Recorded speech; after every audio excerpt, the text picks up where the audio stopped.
அஸ்ஸலாமு அலைக்கும். இந்த உலகத்துக்கும் சொர்க்கத்துக்கும் பல விதமான வித்தியாசங்கள் இருக்குது. அதில் ஒரு வித்தியாசம் என்ன இருக்குன்னு பார்த்தீங்கன்னா, இந்த உலகத்தில் வந்து சொர்க்கத்தில் கிடைக்கக்கூடிய சந்தோஷம் அங்கே கிடைக்கவே கிடைக்காது. அதாவது சொர்க்கத்தில் கிடைக்கக்கூடிய நிம்மதி, அழிச்சாட்டியம், அங்கே இருக்கக்கூடிய ஒரு ஒரு நல்ல விஷயங்களும் இங்கே கிடைக்கவே கிடைக்காது. அந்த உலகத்தில் என்ன இருக்குன்னு பார்த்தீங்கன்னா, உங்களுக்கு பல விதமான மனிதர்கள் கிடைப்பாங்க, பல விதமான ஆட்கள் கிடைப்பாங்க.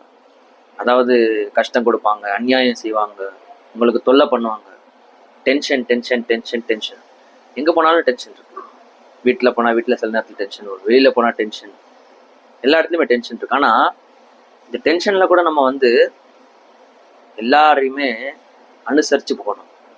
அதாவது இந்த உலகமே சோதனைக்காண்டி தானே அனுப்பிச்சிருக்குது. இந்த உலகத்தில் எப்படி வேணாலும் சோதனை வரலாம். மனிதர்களாக கூட வரலாம், வேற பொருட்களாக கூட வரலாம், பிஸ்னஸில் வரலாம், படிப்பில் வரலாம். ஆனால் எதுலேயுமே சரி இந்த டென்ஷனை பார்த்துட்டு நம்ம நின்றக்கூடாது இடத்துல. அதாவது தைரியம் இல்லாமல் அந்த இடத்துல நின்றக்கூடாது. அல்லாஹ் நம்மக்கிட்ட இதுதான் எதிர்பார்க்கணும். என்னன்னு, என்னுடைய அடியான்னு எவ்வளோ கஷ்டம் வந்தாலும் எப்படி அவன் அனுசரித்து போகிறாங்கிறது தான் அல்லாஹ் பார்க்கணும். அல்லாஹ் பல விதமாக சோதிப்பான்னு நான் சொல்லியிருக்காங்க.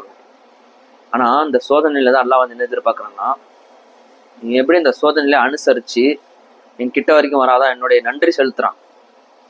அதாவது எல்லாம் இந்த உலகத்தில் வேற வேறவங்களை வேற வேற மாதிரி கஷ்டத்தை கொடுத்துருக்கான். அதை பார்த்தாலே நமக்கு நம்மளுடைய உள்ளத்துல அல்லாவுடைய சந்தோஷம் வந்துடும், அல்லாவுடைய நன்றி வந்துடும். நம்மளோட நிறைய கஷ்டமானவங்க கூட இந்த உலகத்துல இருக்கிறாங்க, ஆனா அவங்க அல்லாவுக்கு நன்றி செலுத்துறாங்க. இதுதான் நம்ம யோசிச்சு பார்க்கணும். அதாவது சொர்க்கத்துல எந்த கஷ்டமுமே கிடையாது. இந்த கஷ்டம் இல்லாத இடத்துக்கு போகணும்னா இந்த உலகத்துல கொஞ்சம் கஷ்டங்கள், கொஞ்சம் சோதனைகள் வரத்தான் செய்யும். இதுதான் நம்ம அனுசரிச்சு போகணும்.